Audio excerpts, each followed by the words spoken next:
Sejam muito bem-vindos ao Contra o Vento Podcast, onde nós conversamos com nômades, emigrantes, empreendedores, investidores internacionais para ajudar você a viver uma vida sem fronteiras. Meu nome é Francisco Litvai, falando diretamente da sala VIP do aeroporto de Medellín, Colômbia.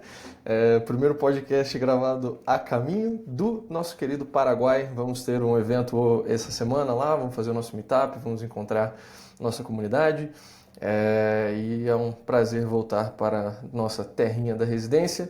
Comigo hoje como co-host temos outra residente no Paraguai. Camila, como que você está? Tá falando da onde? Eu estou muito bem, obrigada. Estou falando do Paraguai aqui, aguardando a sua chegada, para a gente encontrar nossos amigos, clientes, enfim, toda a comunidade.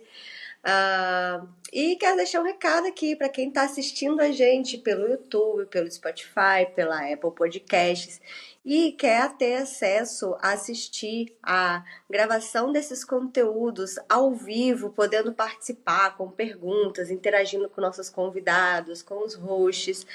Assine a nossa comunidade. Além de ter acesso à gravação ao vivo, né? Você também poderá acessar a nossa comunidade, interagindo com membros, com os nossos consultores, com os nossos parceiros que estão no grupo. Terá acesso também a artigos exclusivos, enfim, a conteúdos incríveis que são produzidos exclusivamente para a nossa comunidade.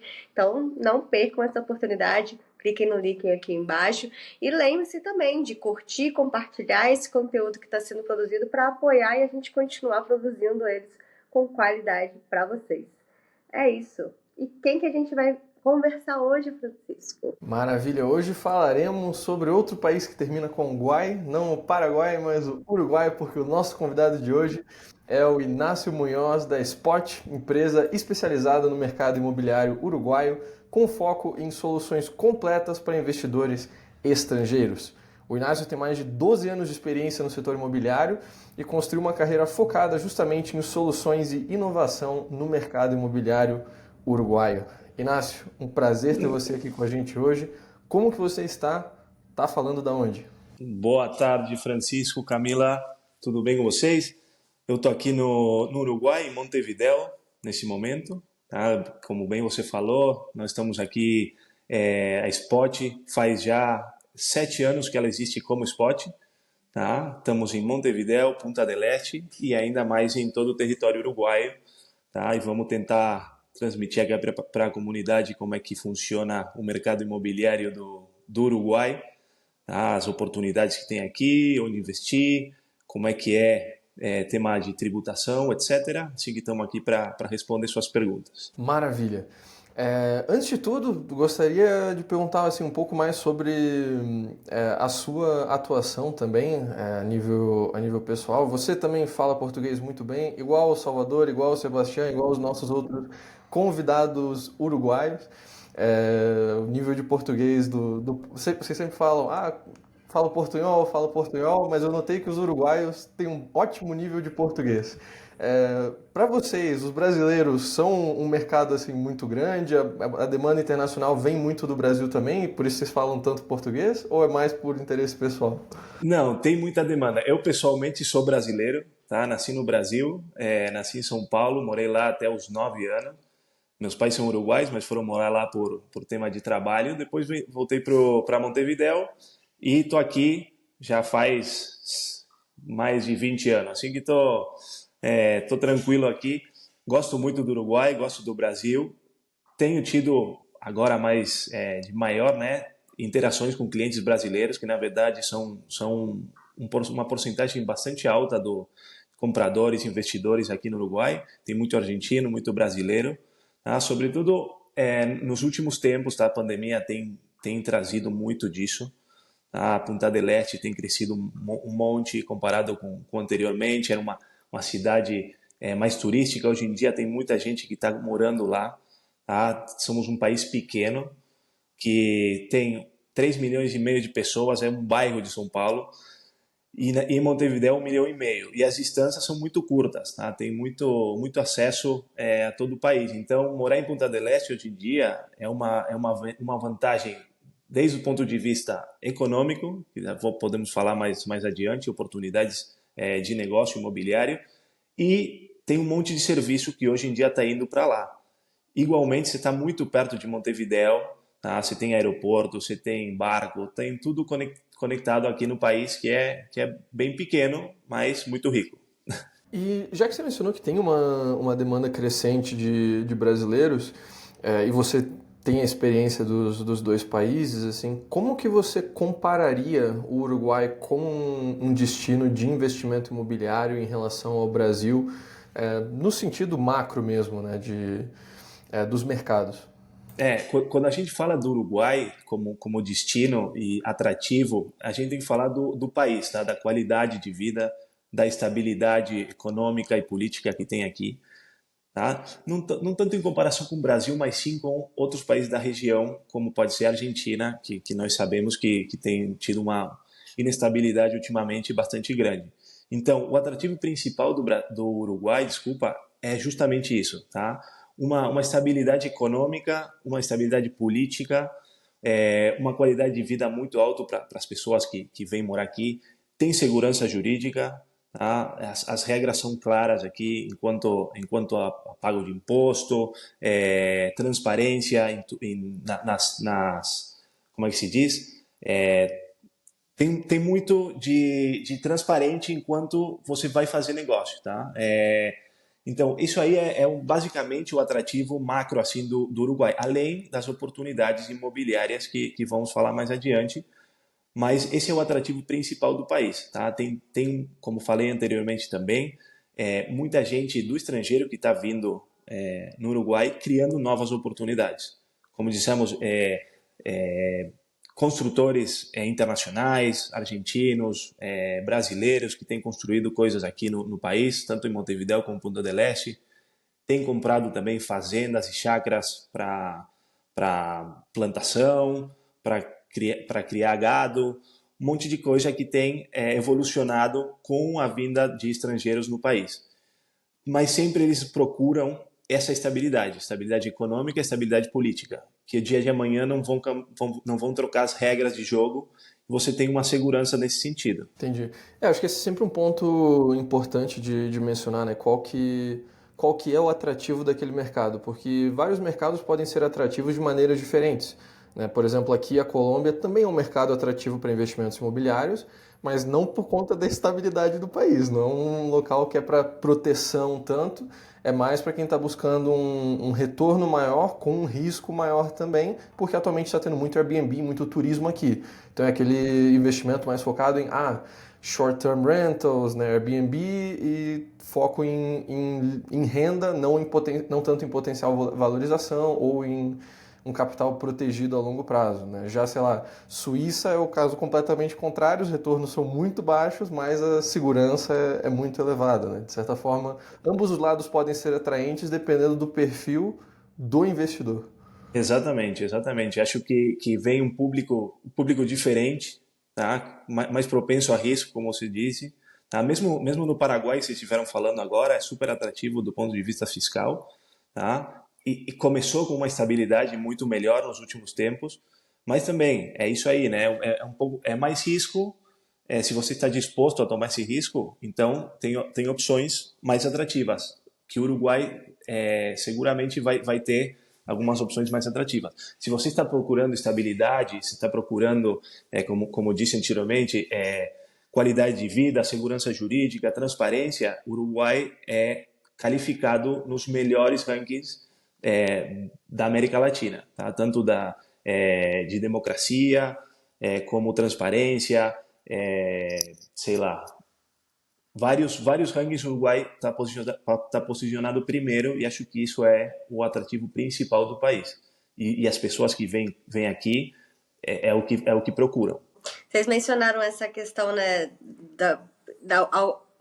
do Paraguai, Uruguai, como que tem alguns pontos em comum que as pessoas buscam, e eu vejo muito no Twitter as pessoas querendo comparar os dois destinos e disputar qual que é o melhor destino. Eu sempre falo que não existe isso. Depende do que você está buscando, o que você quer, vai servir para né, para objetivos e finalidades diferentes. E E eu acho legal, assim, uma coisa que eu acho do Uruguai que você mencionou, que, pô, que ele fala português, os outros parceiros que a gente chamou para conversar falam português, mas quando eu estive no Uruguai, uma coisa que eu achei muito interessante foi essa proeficiência do português, né?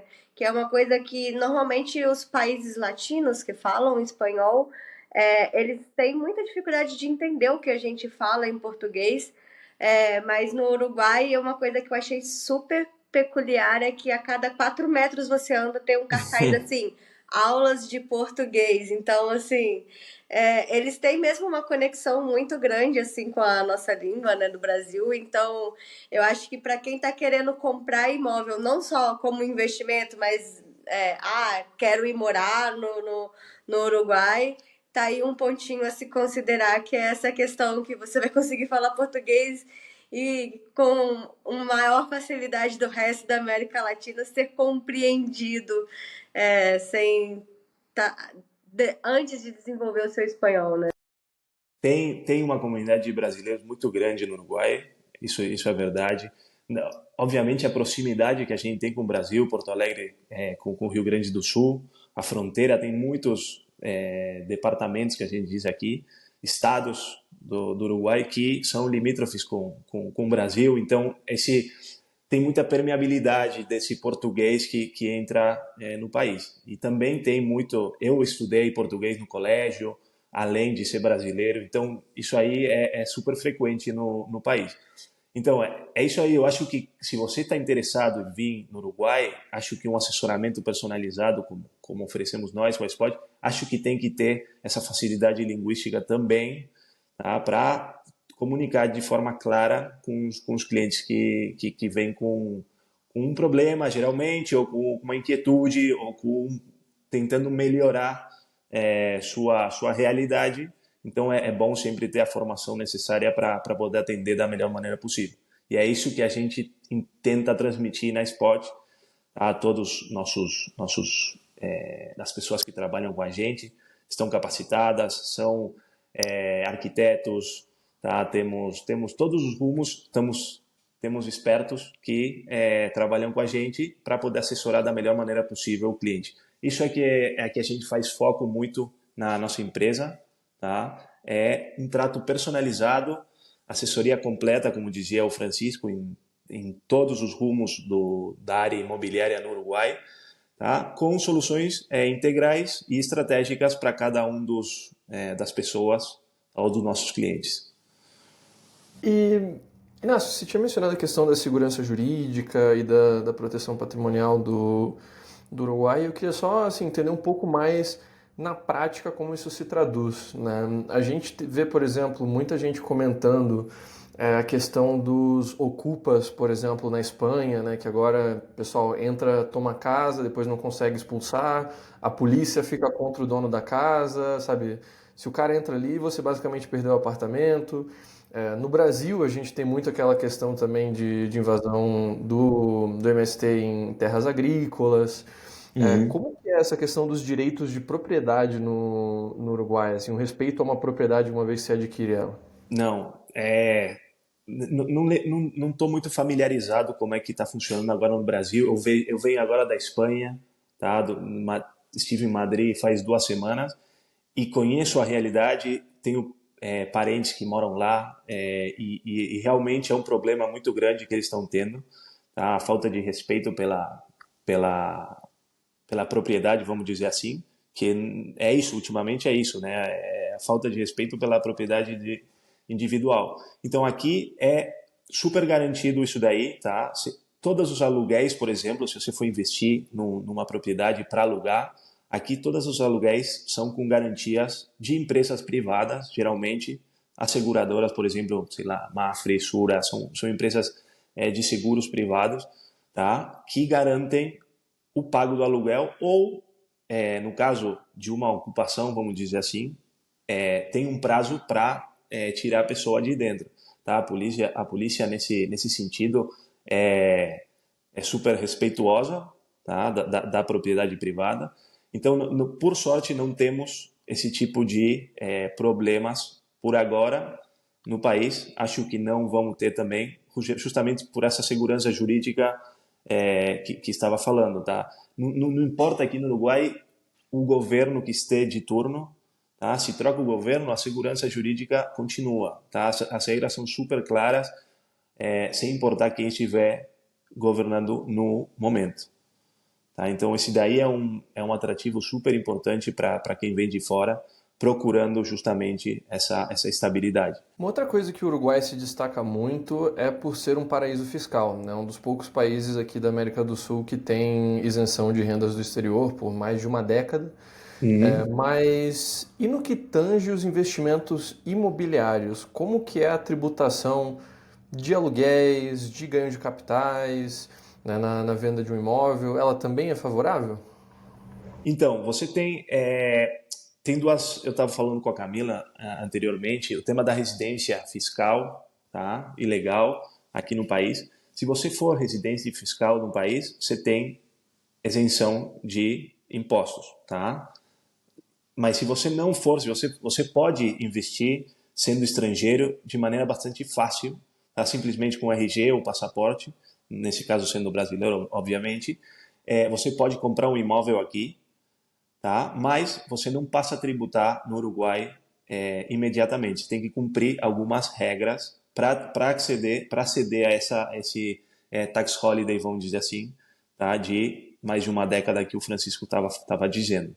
Tá? Então, você tem diferentes maneiras de pegar essa residência fiscal. Tá? Não é legal, a residência legal é bastante simples, você se apresenta, você mora aqui, não tem nenhum problema, mas sim a fiscal. A fiscal, se você estiver mais de certo tempo, 180 dias no país, morando por ano, você passa a ser residente fiscal imediatamente, apresentando, obviamente, esses documentos, mas depois você tem a possibilidade de comprar uma propriedade para se transformar em residente fiscal. Tá? Se você comprar uma propriedade de mais de $500.000 aqui, as propriedades são todas dolarizadas. Tá? Também uma grande parte dos aluguéis estão dolarizados. Tá? Essa tributação em moeda estrangeira que faz esse mercado também forte, tá? O mercado uruguaio. Então, você passa a ser residente fiscal se você comprar um imóvel de mais de $500.000, aproximadamente, tá? E permanece no país mais de 90 dias no ano. Essa é uma das maneiras. Depois, se você comprar um imóvel de mais de $2.100.000, você não precisa ficar no país para obter essa residência fiscal. Tá? Uma vez que você obtém essa residência fiscal, você tem, como dizia o Francisco, esse tax holidays por 11 anos, tá? E começa a tributar como uruguaio, que você começa a pagar impostos diferentes. Tá? Você paga, se for estrangeiro, você paga um imposto que chama IRNR, que é o imposto à renda a não residentes, e se for residente, você paga IRPF, que é imposto à renda às pessoas físicas. Tá? Que aí varia, tem uma variação, obviamente, da quantidade que você passa a pagar. Entendo. Mas aí é mais vantajoso para o residente ou para o não residente? Porque, por exemplo, o Brasil faz algo que eu até acho meio injusto, que o brasileiro residente paga até 27,5% sobre a renda de aluguel, né, progressivo, bem rápido, mas o não residente paga 15% fixo. Ou seja, a pessoa que mora fora paga menos do que a pessoa que mora no Brasil e está contribuindo, né? No Uruguai é semelhante ou é o Não, contrário? aqui as taxas são muito parecidas, tá? Tanto sendo residente como estrangeiro. De fato, sendo estrangeiro, você tem muitos benefícios que também tem residente, tá? Mas é simplesmente na nomenclatura do imposto que você vai pagar é o que tem certa variação, tá? Mas não no imposto em si. Você paga aproximadamente um 12%, tá? De RNR sobre aluguéis, por exemplo, que se você vai investir em uma propriedade para alugar, por exemplo, você vai pagar sobre esse imposto um 12% anual ou um 10,5% mensual, tá? E mais ou menos é a mesma coisa com o IRPF, que é para residentes. Aí não tem uma grande variação. O atrativo de pegar a residência uruguaia é mais que nada no tax holiday, eventualmente. tá? Mas não na renda imobiliária em si. Se Ok. bem ela varia alguns pontos, mas o forte é pegar o tax. Desculpa que eu falo exclusivamente de renda imobiliária, que acho que é o O temário, foco. digamos, o foco daqui. Eu acho que já estive vendo o podcast de outros associados de vocês e eles tocaram esse tema da residência fiscal, então não quero me intrometer muito nesse Não, mas tema. é bem importante mencionar a Não, é possibilidade de importante. residência fiscal com investimento imobiliário, né? Muitas Uhum, vezes a gente tem clientes mais nômades ou que querem ficar aí metade do ano no Brasil, metade do ano no outro país, e essas opções de ter residência fiscal sem ter que morar os 6 meses ao ano é muito relevante. Inácio, você mencionou a parte do mercado imobiliário no Uruguai ela já é dolarizada, né? Tanto os aluguéis quanto os valores dos imóveis. Acho uhum. que esse é um ponto também que o Brasil ainda é um pouco diferente dos outros mercados, porque a maioria dos mercados latinos eles meio que são dolarizados também a maior ou menor nível.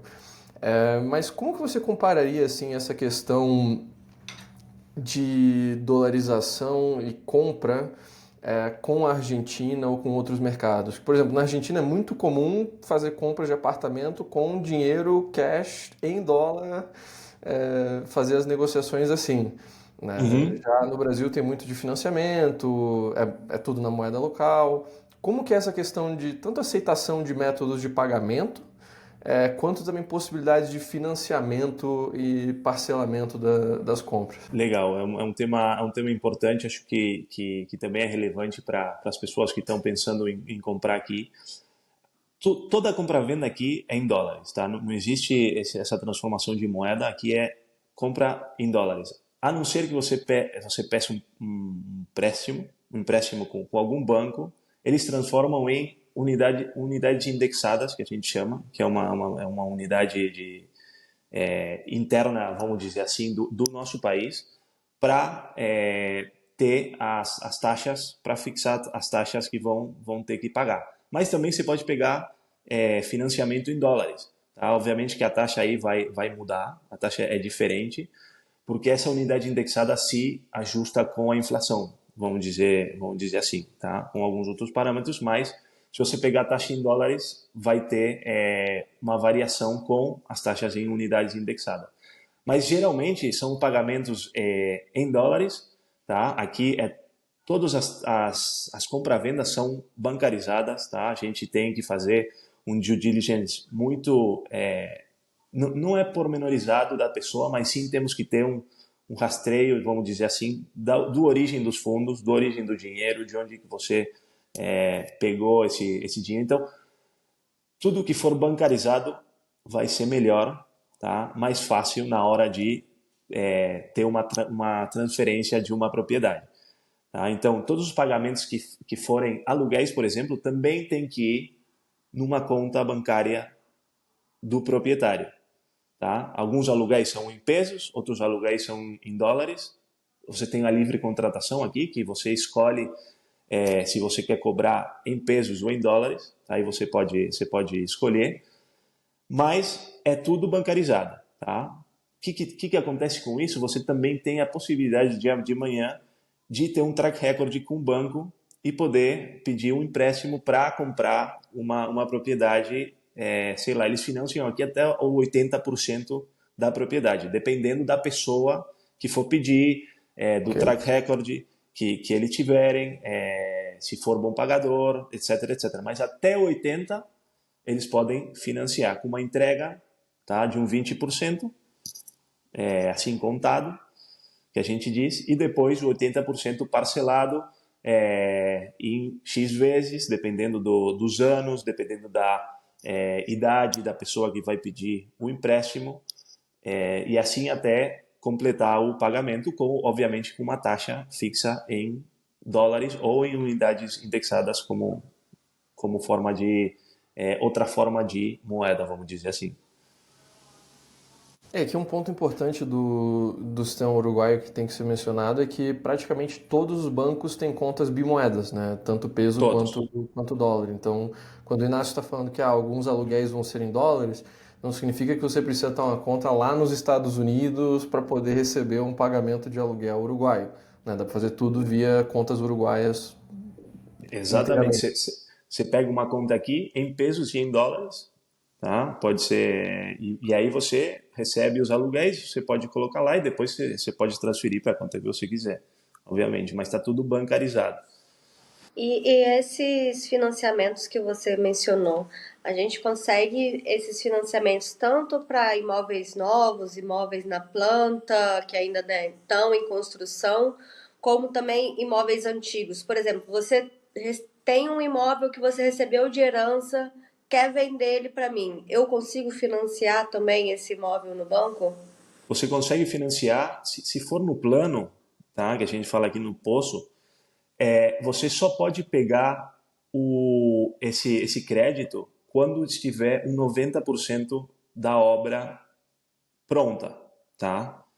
Mas o que acontece? Muitos construtores, empresas construtoras, têm financiamento com banco, financiamento de construção, tá? Com os bancos, e eles podem, como eles financiam no começo da obra para vocês e depois ele faz o traspasso para o banco e continua a financiação com o mesmo banco. Tá? Não sei se deu para entender, mas, Você mas começa fazendo um financiamento com a construtora e depois tem. exatamente. Exatamente. Quando tiver um 90% de evolução da obra, aí o banco pega você como cliente e você faz a financiação com eles. Tá? Aí você tem que falar, vai depender muito da empresa construtora, quais as regras que eles põem, as taxas, vai depender de cada um dos imóveis. Tá? Não é algo fixo. Tá? Mas tem a possibilidade sim de comprar, pode ser coisa nova, coisa velha, no plano, pode ser que já esteja pronta, porque o banco o que ele faz é hipotecar a sua propriedade. Né? Então, aí, quando ele hipoteca, mas tem que ter alguma coisa para hipotecar. Então, eles pedem 90% da evolução da propriedade. E aqui um ponto, você tem alguma recomendação, dica para quem quer ter acesso a financiamento e vai fazer o seu primeiro investimento imobiliário no Uruguai?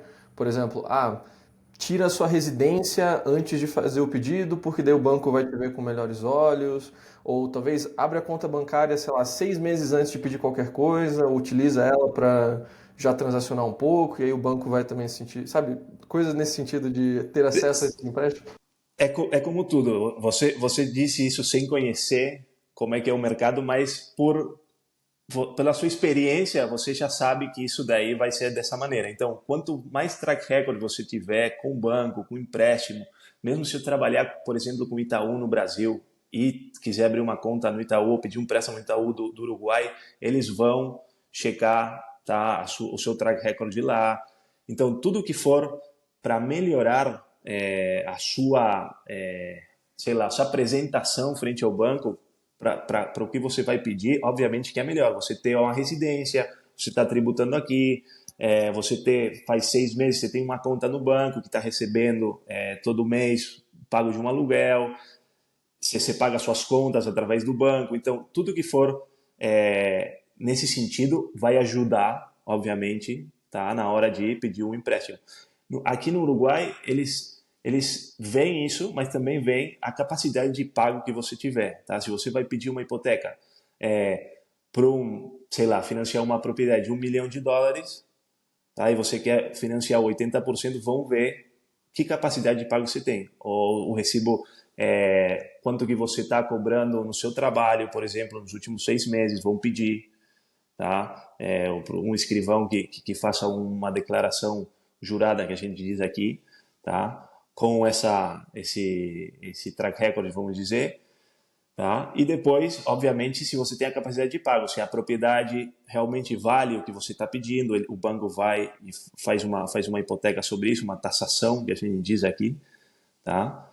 E ele aí evalua você como cliente e também evalua quanto que ele vai prestar para você. Como você disse, até 80% ele pode prestar, mas aí ele vai dizer, bom, vamos ver, essa pessoa tem uma capacidade de pago menor do que eu pensava, então vou prestar até 50%.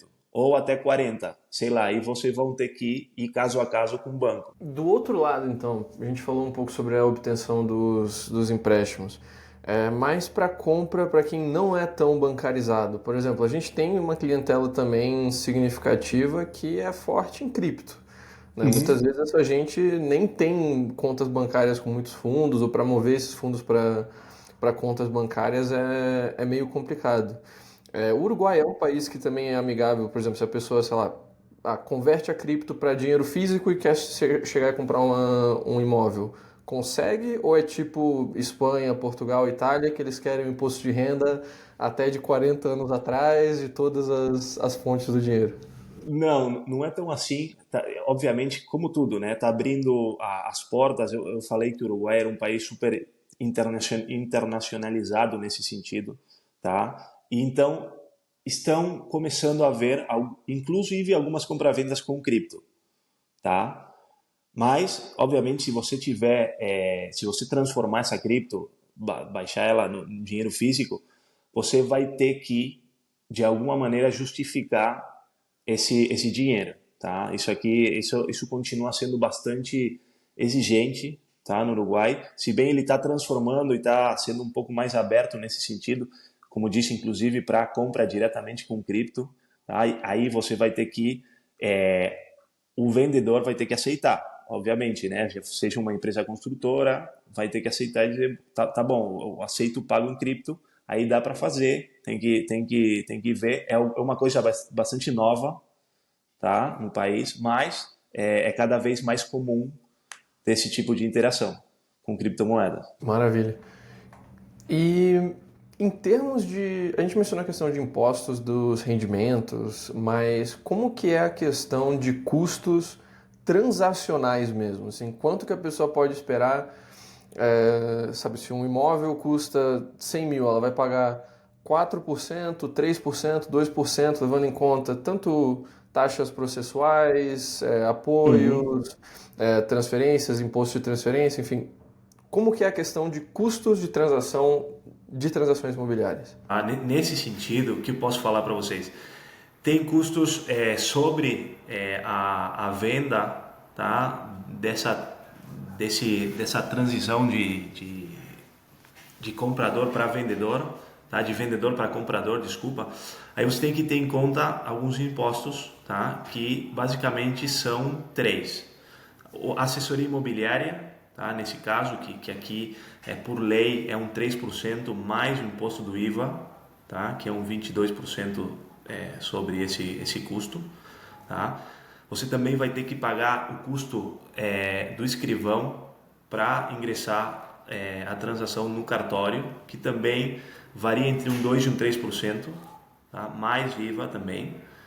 E ainda vai ter que pagar o ITP, que é o Imposto das Transmissões Patrimoniais, tá? Que é um 2% do valor de catastro, que não é o valor de venda final, senão que é um valor que catastro, que é uma parte do Estado que determina quais as propriedades que são, por exemplo, que você pode construir rurais, você só pode plantar, por exemplo, ou são urbanas, onde você pode construir, até quanto você pode construir de altura, dependendo da alocação do terreno, eles colocam um preço, tá? Que se chama o preço de catastro em cada uma das propriedades, que tende a se atualizar, mas é bem menor do que o preço de venda real em dólares nesse caso, tá? Então você vai ter que pagar um 2% sobre esse preço, que vai variar muito dependendo da propriedade, tá?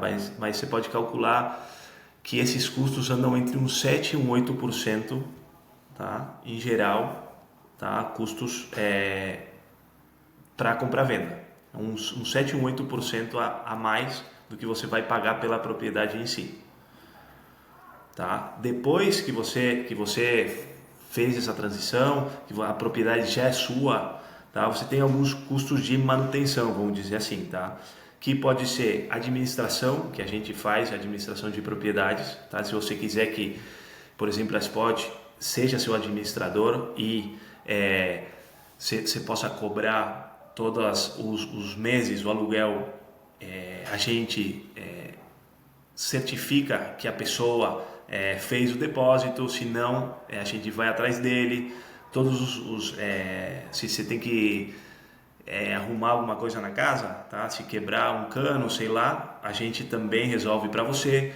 A gente paga os impostos, que vou falar agora quais são os impostos, a gente se encarga de pagar esses impostos, tá? E é mais ou menos um 10% do preço do aluguel, tá? Isso aí é a administração. Depois você vai ter que pagar contribuição imobiliária, tá? Imposto de primária, que se diz, tributos domiciliares, que em caso de se a propriedade estiver alugada, os tributos domiciliares, quem paga é o inquilino, tá? E o IRPF, que é o imposto à renda, em caso de alugar, tá? Em caso de alugar a propriedade. Mas os outros impostos, contribuição, imposto de primária e tributos domiciliários são fixos, por mais que você não estiver alugando a sua propriedade, tá? E aí também, lamentavelmente, vai depender muito do estado onde você comprou essa propriedade, tá? E vai depender do tipo de construção que tiver em cima, da quantidade de metros quadrados, tá? Que estiverem construídos ou declarados. Nesse caso, tem algumas casas que não tem toda a superfície declarada, então pagam menos do que deveriam, mas depois você vai vender, você vai ter que regularizar, sobretudo se você vai pedir um empréstimo no banco. Eles vão pedir para você ter toda a construção, por exemplo, regularizada, e aí você vai pagar mais imposto enquanto a contribuição e imposto de primária. Tá? Não posso dizer para vocês um custo exato, porque varia muito e depende muito do estado e do tipo de construção. Quais que você diria que são os principais mercados assim, para investimento estrangeiro no Uruguai, tanto em termos geográficos, ou seja, principais destinos, quanto também setoriais? Assim, você mencionou que tem clientes que vão para vocês para comprar, né, imóveis rurais, plantações, já outros também coisas de Punta del Este.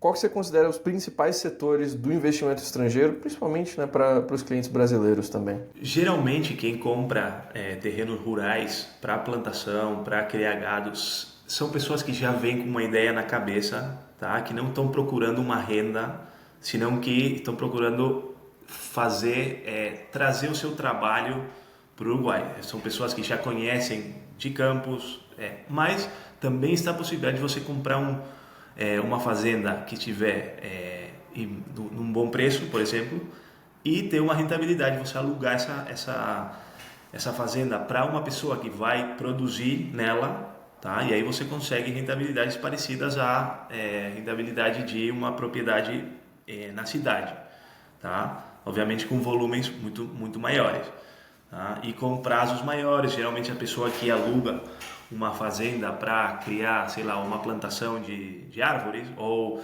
de soja, que aqui tem muito, tá? Precisam prazos de aluguéis muito maiores, tá? Aluguéis há 20 anos, 25 anos, 30 anos. E na cidade, obviamente, são aluguéis de períodos mais curtos, tá? Se bem tem Airbnb, esse tipo de negócio aqui funciona, tá? Mas o que procuram geralmente os investidores são aluguéis no largo prazo, tá? E largo eu digo 1 ano, 2 anos, 3 anos, tá? Com garantias, como eu estava falando anteriormente, tá? Todos os aluguéis aqui têm garantias para você ficar tranquilo de que o pago da mensalidade e se o inquilino deixar de pagar, por exemplo, os gastos comuns, não sei como é que se diz em português,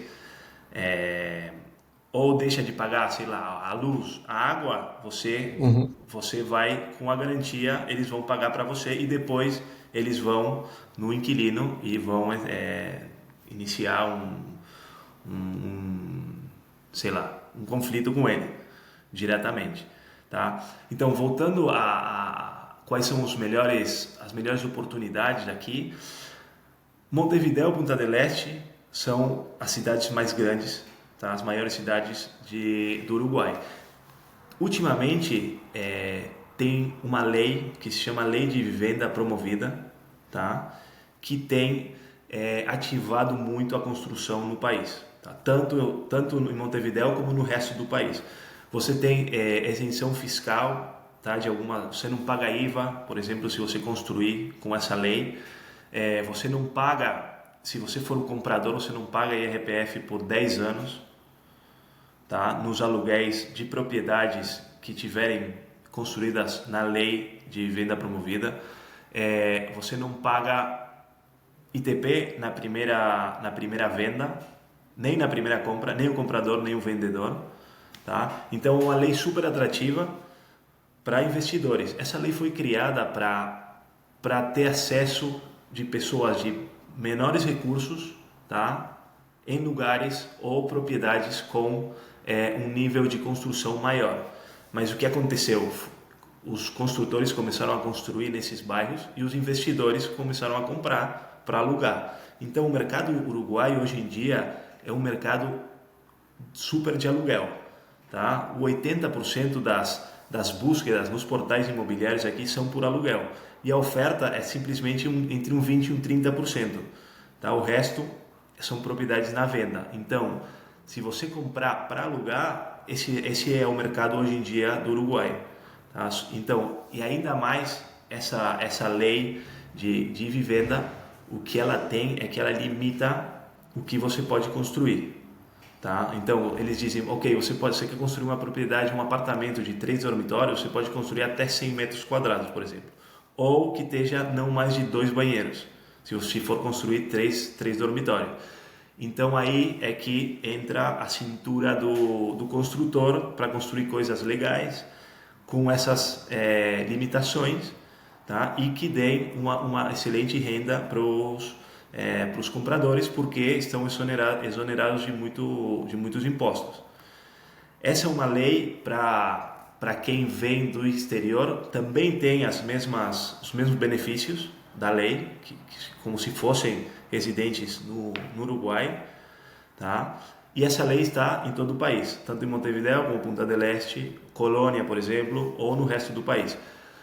Agora, Punta del Este é um mercado, como disse anteriormente, que foi se transformando com o correr do tempo, tá? Era obviamente um balneário de luxo, ainda tem muita torre luxuosa, assim, sei lá, Fendi, Chateau, Torre Trump, e um montão de empreendimentos que aqui em Montevidéu não tem, mas tem se convertido ultimamente, nos últimos anos, a raiz da pandemia também, tá? E da proximidade com Montevidéu. Você tem 1h30 de Montevidéu em Punta del Este, para ter uma ideia, em carro.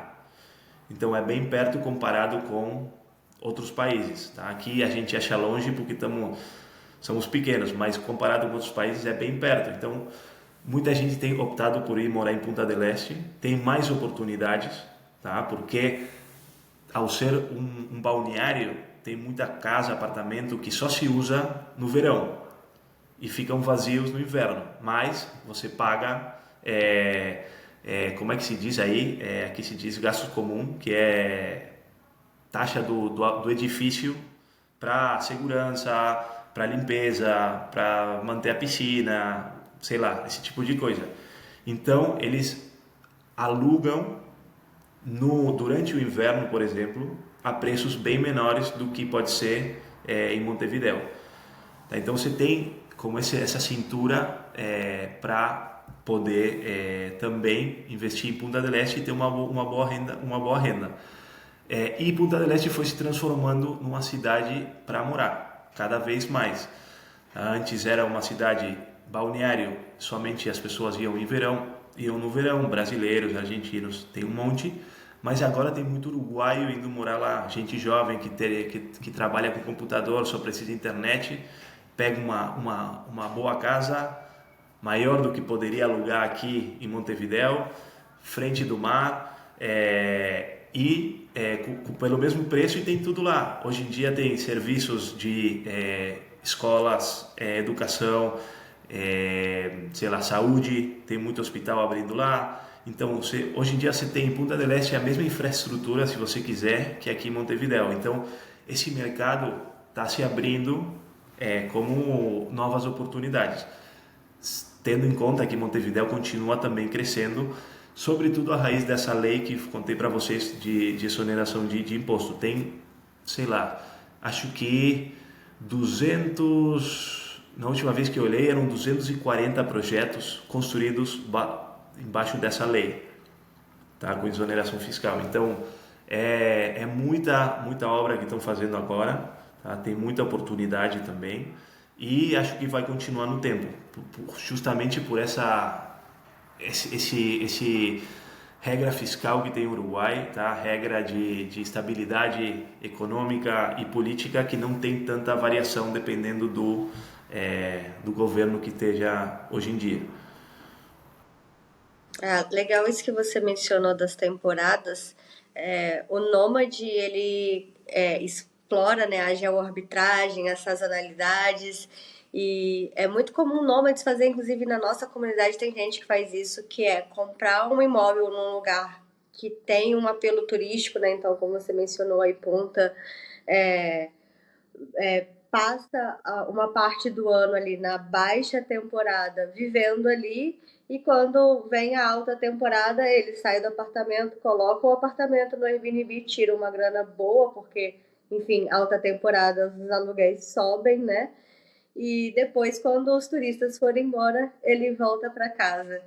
Então, fica a dica aí para quem está pensando em investir, né? Punta del Este é isso aí, é esse target mesmo que você está falando, né? Você pode pegar uma grana muito boa alugando 15 dias, tá? O Réveillon, aí é fim de ano, e o resto do ano você pode usar, mas você pega uma boa grana alugando somente 15 dias, tá? Para estrangeiros, para argentinos, brasileiros que vêm aqui e gostam de ficar Réveillon aí em Punta del Este, que é balneário top da América Latina.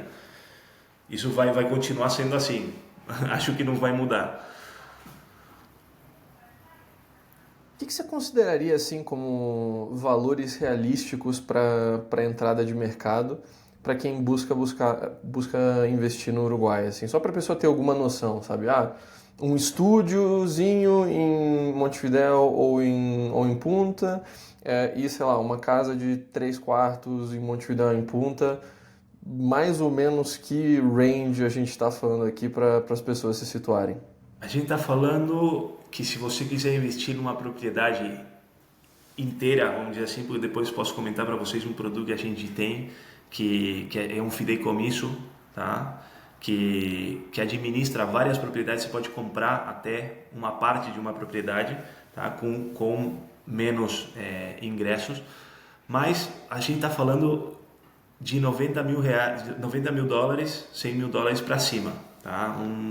Um estúdio na cidade você pode conseguir, obviamente que tem alguma oportunidade, você consegue algum estúdio por 70, 80, mas se vamos falar de coisa nova, construção nova, assim, legal, um estúdio não baixa de 90, 100 mil dólares, tá? E aqui no Uruguai tem propriedades até, sei lá, apartamentos de 5 milhões, 6 milhões, em Punta del Este ainda mais, né? Até 20 milhões de dólares. Mas nesse ramo você tem de tudo. Se for falar de uma propriedade num bairro em Montevidéu, um bairro médio de 3 quartos, não baixa dos 300, 400 mil dólares. Tá? Obviamente que se você quer uma coisa para morar, você vai procurar outras coisas se for para investir, né?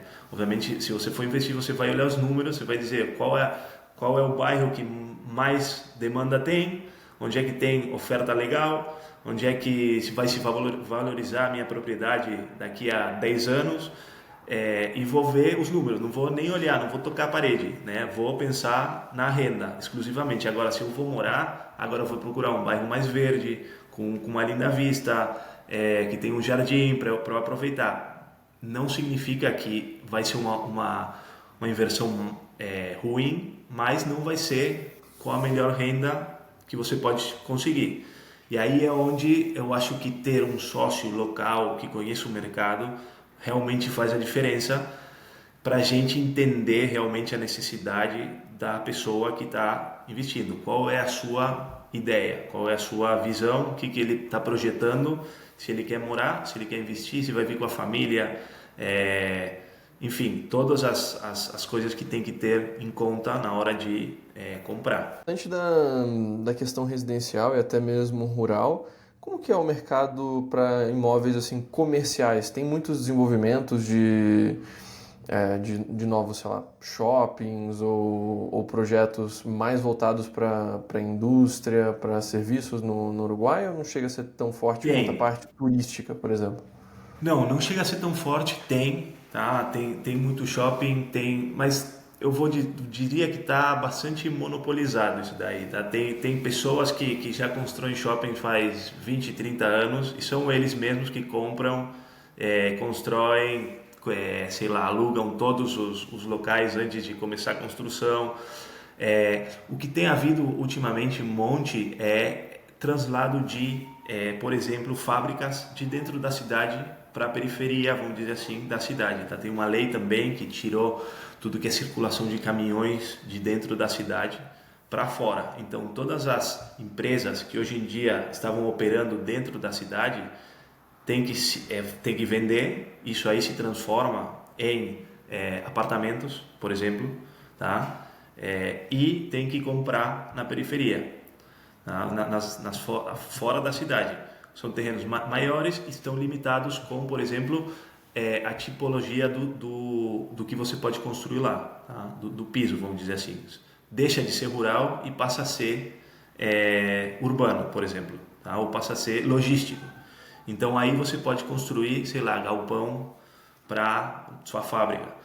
Então essa migração da cidade para a periferia, com essa lei que houve essa lei já faz uns 15, 20 anos que está ativa, tem o mercado desse tipo de terra tem sido muito atrativo nos últimos tempos.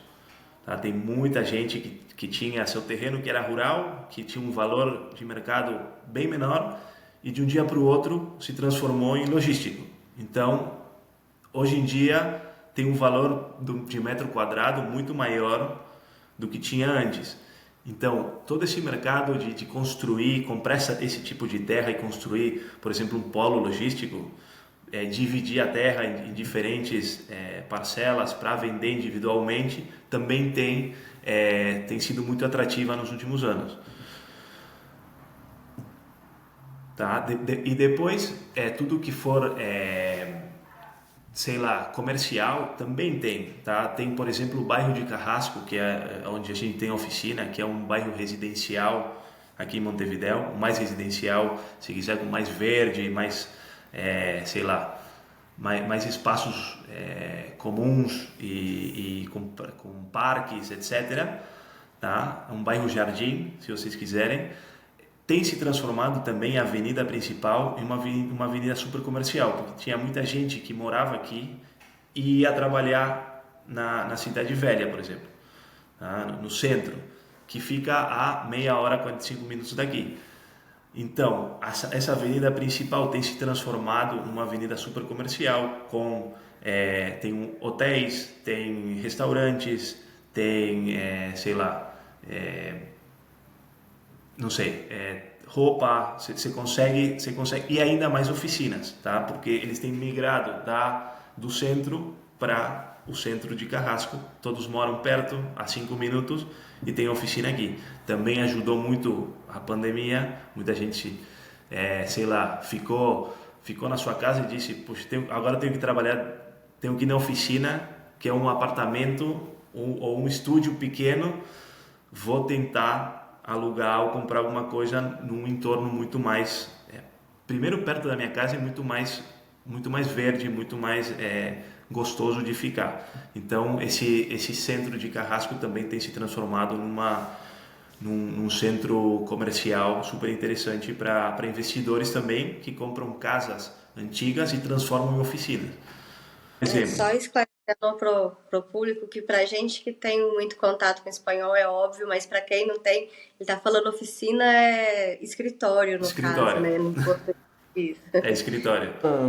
Acho que a única cidade assim que também é um pouco mais conhecida e visitada, mas que a gente não chegou a mencionar até aqui até agora foi Colônia do Sacramento também. Lá não é um mercado então muito aquecido, com muita movimentação?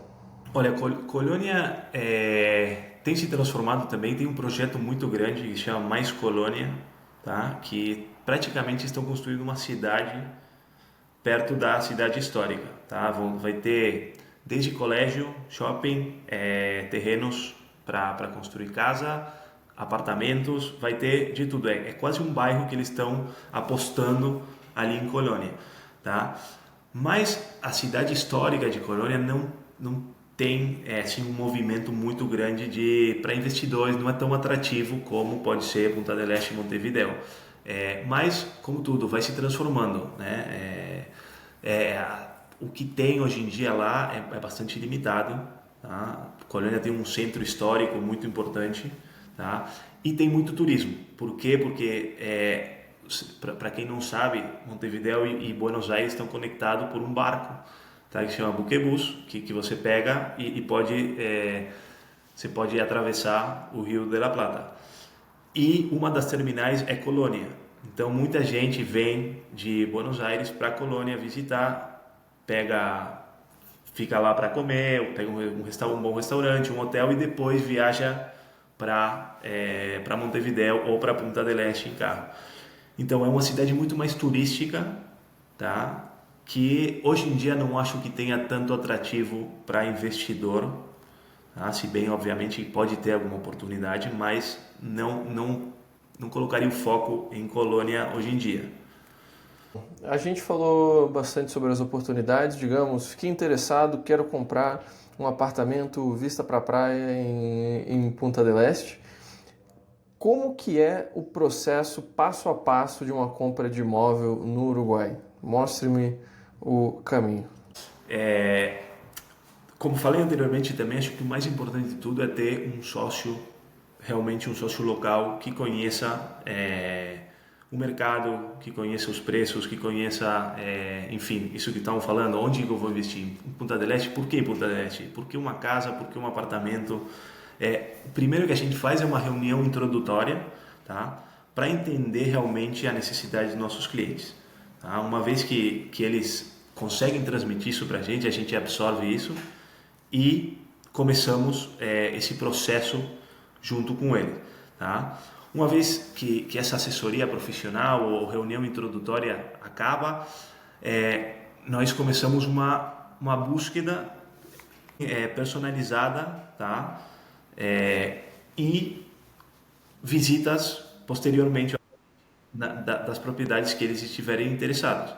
Tá? No caso de estrangeiros, geralmente a gente elabora um pequeno informe com, como dizia, por que Montevideo, por que investir, por exemplo, na vivenda de interesse social, que é a VIS, que tem isenção de impostos, por que Punta del Este é um mercado emergente que está começando a construir, muita gente está indo morar lá, porque vale a pena, e selecionamos algumas propriedades que já temos na nossa carteira para mostrar para eles.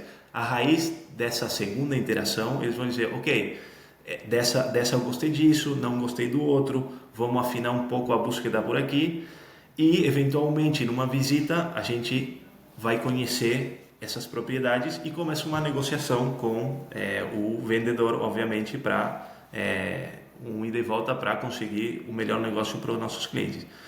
Uma vez que temos um negócio fechado, vamos dizer assim, que a negociação avançou, você se decidiu por comprar X propriedade, a gente tem que firmar o que a gente chama aqui uma reserva, tá? Um boleto de reserva, que o que se planteia nessa reserva é o preço, o prazo, tá? Dessa compra-venda, a forma de pagamento e as garantias ou multas necessárias se desistirem da compra qualquer dos dois lados.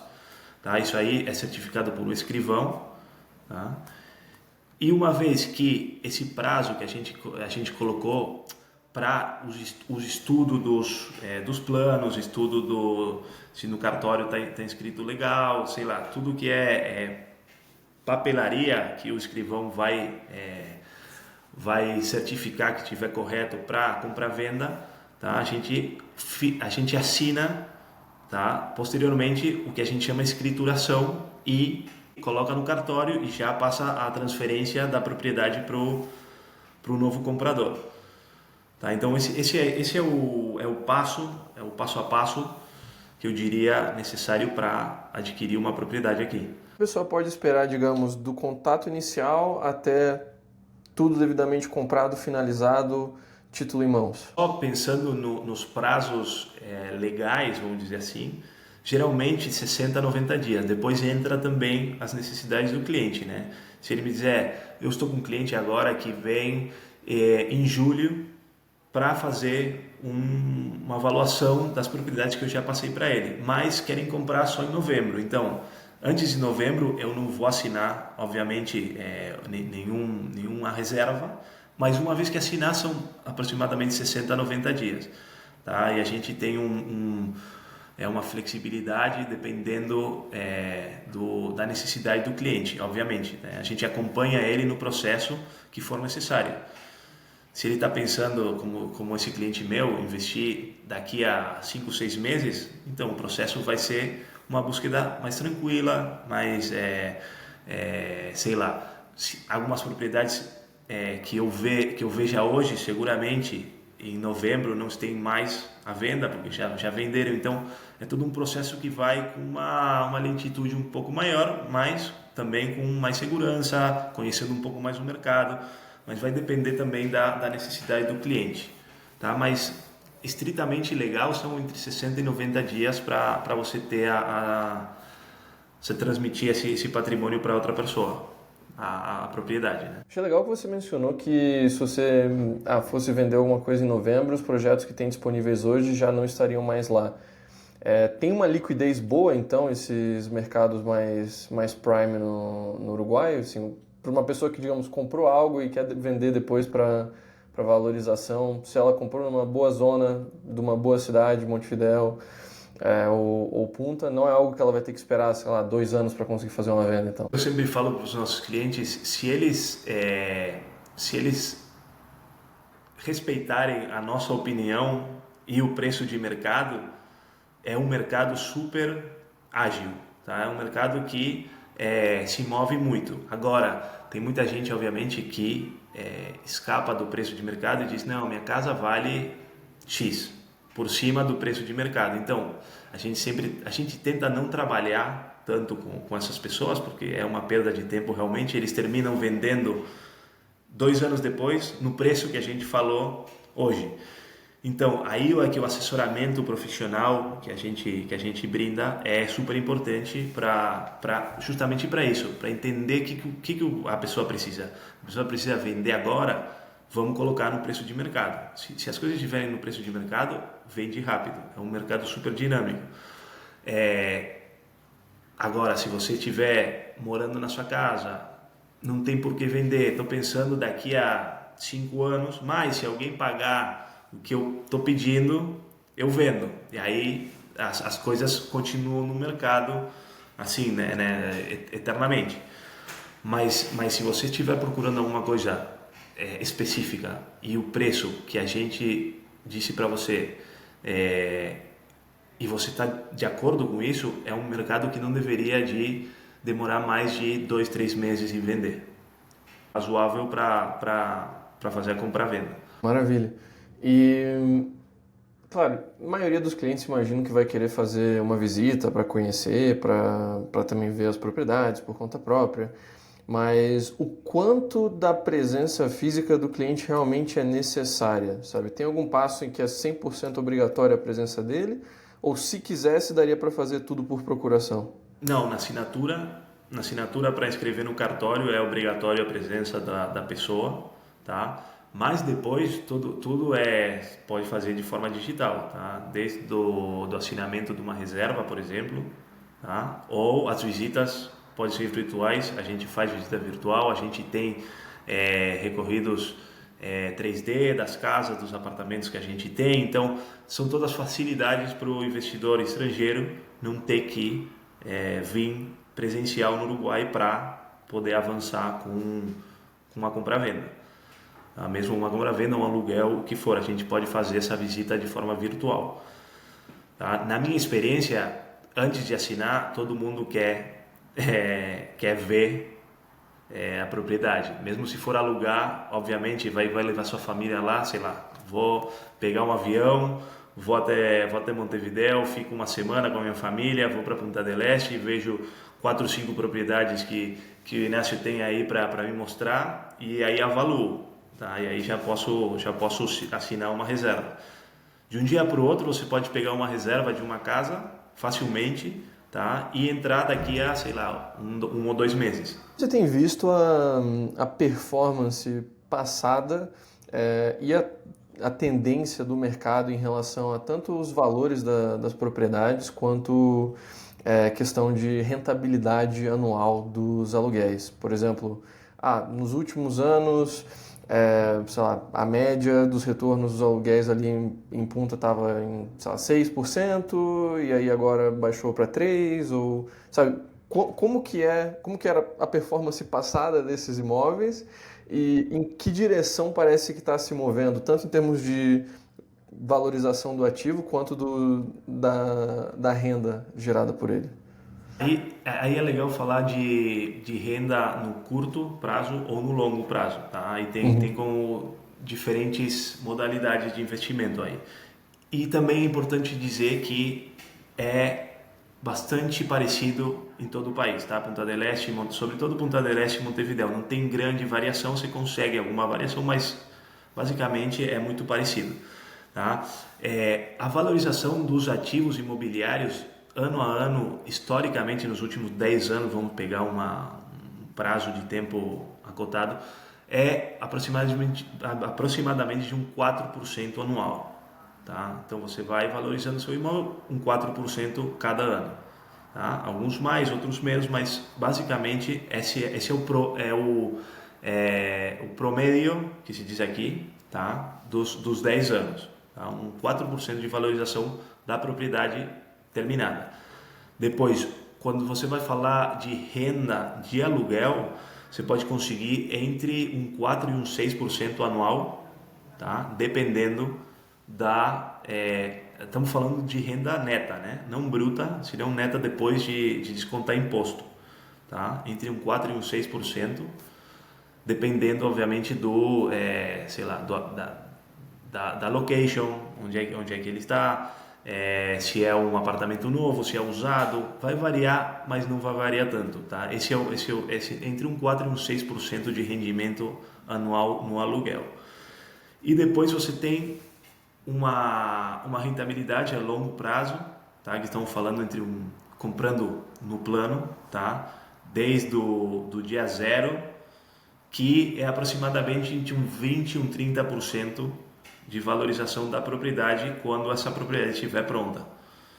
Tá? E já estamos falando de um prazo de 2 anos, 2 anos e meio, 3 anos, dependendo do projeto. Tá? Então, essas são basicamente os valores e as flutuações das rentabilidades nos últimos 10 anos, por dizer assim. Acho que é mais interessante quando tem realmente um crescimento estável assim do que para o investidor ter que ver movimentação estilo criptos, né? E aí a gente volta ao conceito inicial da estabilidade do país, da estabilidade econômica.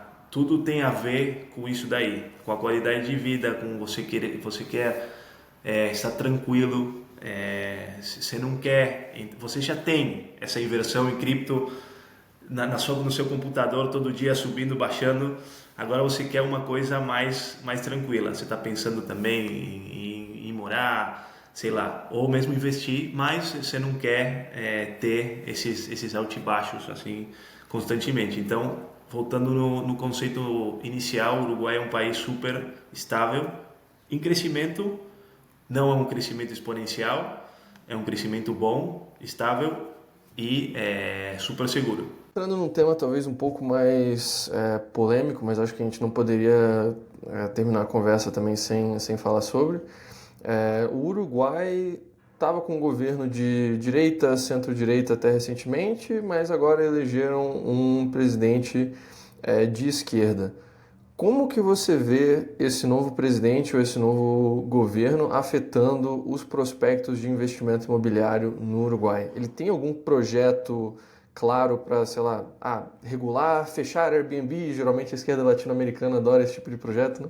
É, Sabe, tem algum projeto que diretamente impactaria o mercado imobiliário? não, não. Definitivamente não. Tem esse presidente foi eleito agora, a gente diz, é intendente aqui, é governador do estado que é Canelones, tá? Que é próximo a Montevidéu, né? É o que está conjunto aí a Montevidéu, que deve ser um dos estados que teve maior crescimento de investimento imobiliário nos últimos anos, tá? Bairro privado, esses terrenos para logística que a gente estava falando em Canelones, eles habilitaram construção de terrenos para logística, como diz, bairro privado, sei lá, tem tido um crescimento muito grande com o governo desse presidente que está entrando agora. Inclusive no Uruguai tem um sindicato da construção, tá? que em algum momento tem certo peso, tá? Na toma de decisão, e eles estão constantemente, obviamente, fomentando a construção. Então, para esse governo ir contra desse sindicato, sei lá, cortando isenção de impostos para a construção, é como se eles pegassem um tiro no pé, né? Não tem sentido para eles. Então, acho que não só não vão tirar esses benefícios, senão que vão promover ainda mais o tema da construção. Por exemplo, esticando esses 10 anos de renda, de isenção de renda, estirando eles para 15, sei lá, porque os primeiros projetos já fazem 10 anos que estão isentos. Então, o que a gente faz com essas propriedades que termina essa isenção?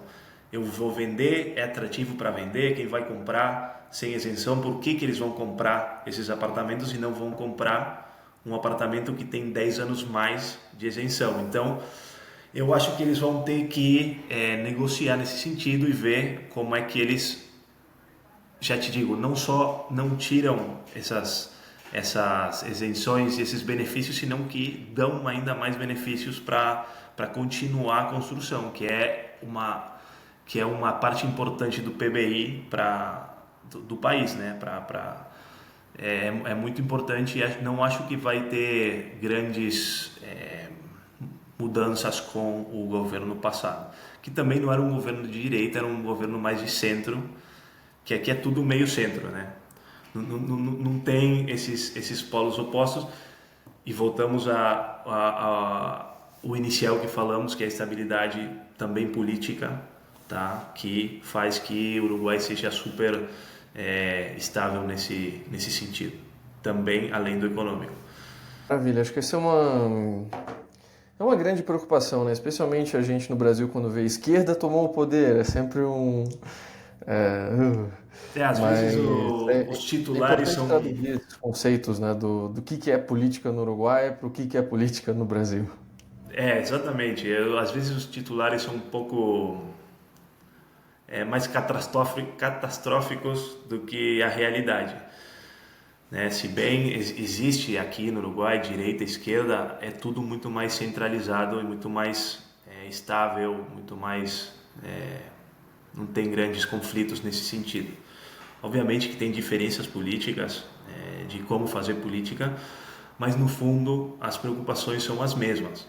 Então não tem grande variação nesse sentido. E acho que preservar isso, está qualificado primeiro no ranking de democracia na América Latina e um dos mais altos do mundo, também constrói a visão que o estrangeiro tem do país. Então, mexer nisso é mexer com as coisas mais básicas, mexe com tudo, tá? Então, eles tentam preservar essa estabilidade em todo sentido.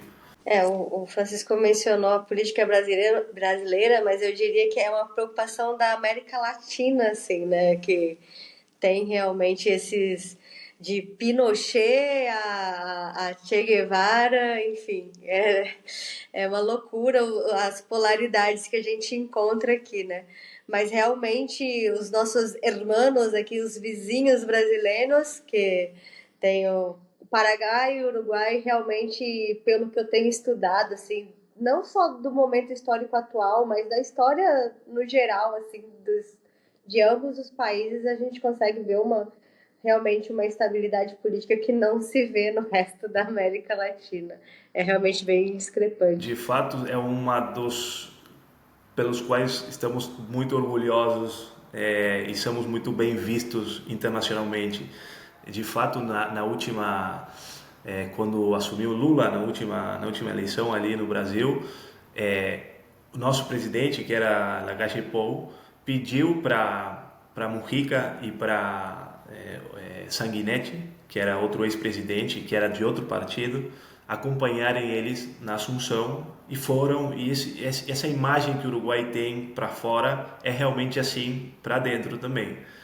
Então a partir daí é que se constrói o país estável, o país economicamente viável, e você nunca vai ter essa variação nem para cima nem para baixo, né? Porque muitas vezes a gente está procurando para cima, como é que eu posso melhorar minha renda, fazer minha renda ainda melhor, mas não pensamos em como pode piorar também nesse caso. Aqui você sabe que você não vai melhorar exponencialmente de um dia para o outro, como pode ser em outros mercados, mas você sabe que sua caída também não vai ser muito forte, se é que tiver caída ainda. Bom, como que eu acho que fora isso, a minha única dúvida que ainda tinha era em relação a como que você vê a ética ou sabe, os costumes de negócios para investir no Uruguai comparado com o Brasil. Por exemplo, eu noto muito uma diferença de tratar com clientes brasileiros e clientes de outras nacionalidades. De um lado, na questão de confiança e desconfiança, né? Por exemplo, o cliente americano que chega pra gente, ele geralmente é muito mais tranquilo, ele já, vamos fazer direto. Geralmente o cliente brasileiro ele é mais desconfiado, ele tá mais tipo, não, pode me mostrar aqui, sabe, outros clientes que você atendeu, um caso aqui, um caso aqui. E também, por exemplo, eu vejo muito a questão da pontualidade, né? De que o brasileiro ele quer ser respondido muito rápido. Ele está acostumado a serviço no WhatsApp com atendimento praticamente imediato, enquanto em vários outros países da América Latina é normal, numa negociação de qualquer coisa, a pessoa ficar 2 dias para responder ou alguma coisa assim. E não é uma ofensa, mas no Brasil acaba até virando ofensa em alguns momentos. Claro. Para quem está indo investir no Uruguai, o que eles deveriam saber em termos da cultura de vocês de negócios?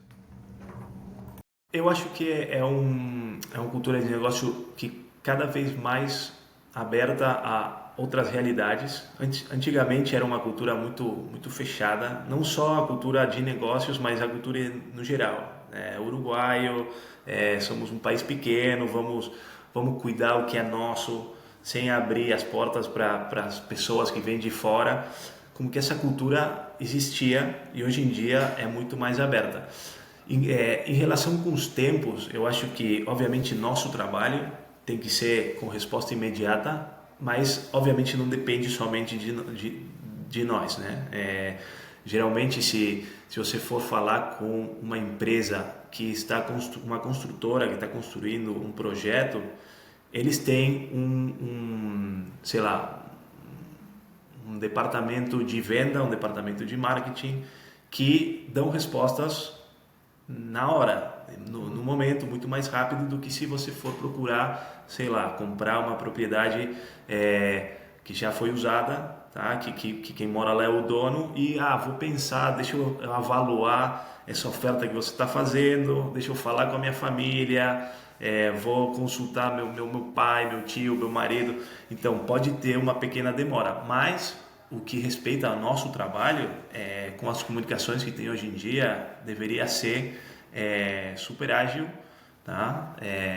e depois os tempos que correm, os tempos legais, como falava anteriormente, tá? Que é a inscrição no cartório, ter certeza de que os planos estão em regra, que esse é o trabalho do escrivão, que muitas vezes a gente tem esse conflito com eles de, pô, cara, tem gente esperando aqui uma resposta, como é que tá as coisas ali nos papéis, né? Então, esse daí é a única demora que pode ter, mas depois tem empresários aqui, às vezes vem empresário argentino, né, que é muito mais voraz, vamos dizer assim, né, que é muito mais de fazer negócio assim rápido, e o uruguaio fica um pouco abrumado, né? Ele diz, espera aí, vamos pensar um pouco como é que é a coisa, né? Mas geralmente isso tem evolucionado muito, tá? Hoje é um mercado, vou dizer que aberto a todo mundo e com as regras de outros países também. Entre elas a espontaneidade e esse tempo, esse timing que tem que ter também tem aqui. Não é uma burocracia assim super antiga e lenta.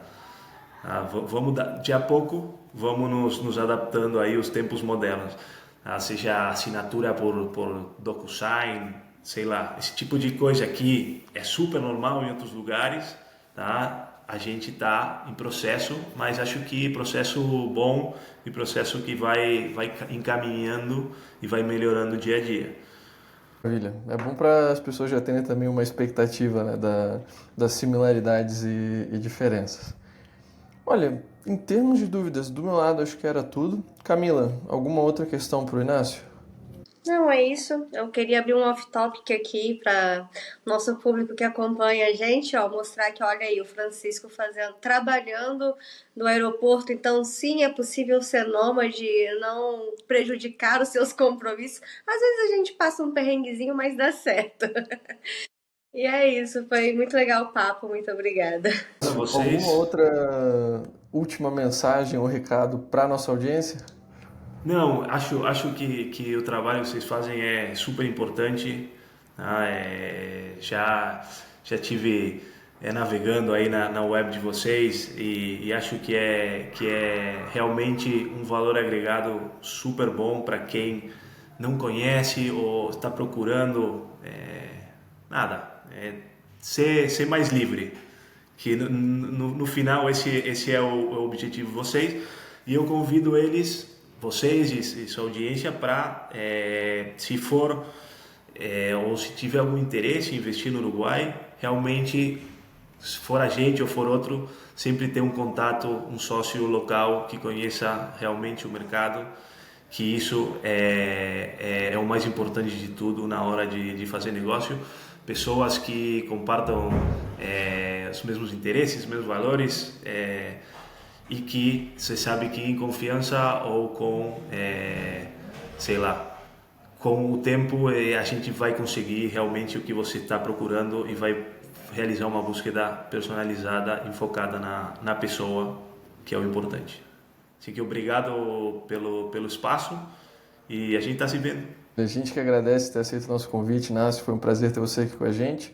E lembrando a todos, quem tiver interessado em investir em imóveis no Uruguai, temos uma página que justamente direciona o contato para o Inácio, para a equipe da Spot, e também tem várias informações resumidas lá dos impostos, do processo, o que a gente descreveu aqui com muitos detalhes, tem lá em forma resumida também, então se você quiser estudar um pouco mais sobre o mercado imobiliário no Uruguai, confere lá, o link vai estar aqui na descrição e aí diretamente você pode entrar em contato com a Spot para avaliar o seu investimento. Mais uma vez, obrigado a todos que escutaram, obrigado Inácio, Camila, e nos vemos no próximo Contra o Vento Podcast. Abraço. Obrigado, abraço.